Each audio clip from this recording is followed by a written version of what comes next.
Well, I'm delighted to be here, and I thank you all for your understanding about working out the time, and I'm very grateful to you for that. I thank Peter for the terrific job that he does every single day representing me.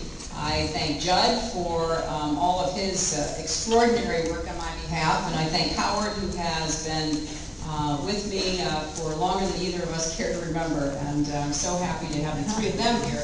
They're here in case somebody asks me something and I have a senior moment and I can't remember. But I think I just lost the microphone. No, is it working? Okay. Here we go. Is that okay? No, I don't want to shout. Is that work better? No. Vast right-wing conspiracy.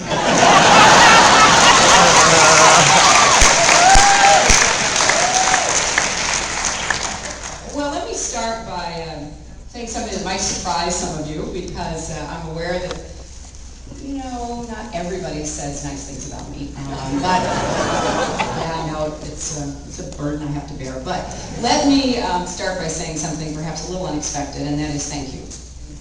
Thank you for caring so much and being so involved in helping us create a modern progressive movement in America. And what you have done in a relatively short period of time is really to stand up against the right-wing noise machine, present an alternative with facts that back up what your arguments are, your claims are, and give a lot of support to what is the progressive agenda of the Democratic Party. I only wish that we had this active and fighting a blogosphere about 15 years ago, because we have certainly suffered over the last years from a real imbalance in the political world in our country. But we are righting that balance, or lefting that balance, I'm not sure which, and we are certainly better prepared and more focused on taking our arguments and making them effective and disseminating them widely, and really putting together a network in the blogosphere, in a lot of the new progressive infrastructure institutions that I helped to start and support, like Media Matters and Center for American Progress. We're beginning to match what I had said for years was the advantage of the other side. When I made that comment about the vast right-wing conspiracy, I wasn't kidding. What I never could have predicted is that it was not a conspiracy. It was just wide open and out there for everybody to see. And unfortunately, they elected a president and a vice president with whom we've had to contend for the last 6.5 years. But the fact is, they were better organized, more mission-driven, and better prepared to take on the political battles of the last part of the 20th century and the beginning of the 21st century. So I really do appreciate the individual and collective effort that all of you are putting into being part of this front line of the progressive movement. Second thing I want to say is that I think it makes those of us who run for and hold office a little sharper, a little more kind of focused ourselves and on our toes when it comes to putting out our positions, defending our positions, fighting for our positions, something that I haven't had any trouble doing in my life, but it's nice to have some accountability and some new ideas coming in. Don't tell anybody, but I actually read blogs, but please don't share that with anyone. And I find myself, sometimes saying, oh, come on, and sometimes saying, that's a really good point, and trying to figure out how to work that into an argument I'm making or legislation I'm drafting. So I really appreciate not just the fighting words and the standing up and the being counted, but the substance that comes through a lot of the blogging that you do. Thirdly, I think that our lives have changed, so our politics has to change.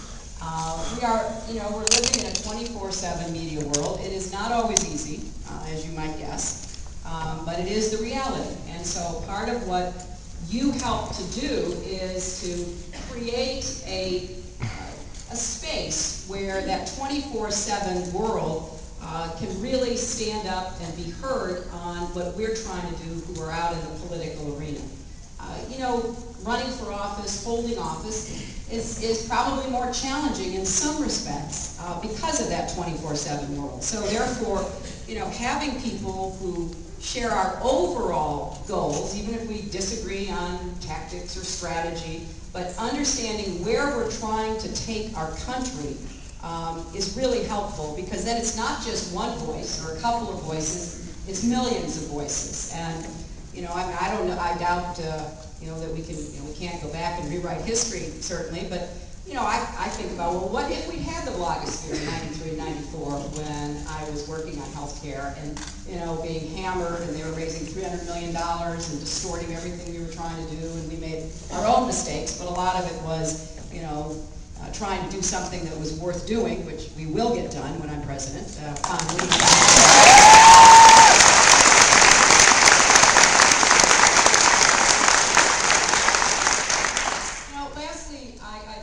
To you know, commend my campaign for their outreach and their hard work, and I was very proud of them when you know, Bill O'Reilly was up to his usual tricks, trying to intimidate people and bully people into not coming to Chicago, a great city that I was born in and loved dearly.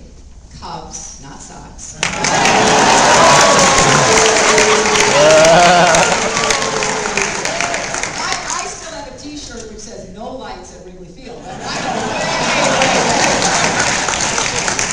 But, you know, I was very proud of my campaign, standing up and really calling O'Reilly out and saying, oh, come on. You know, look, there are things on, you know, Daily Kos that I don't agree with, and sometimes, you know, look, people do go over the line.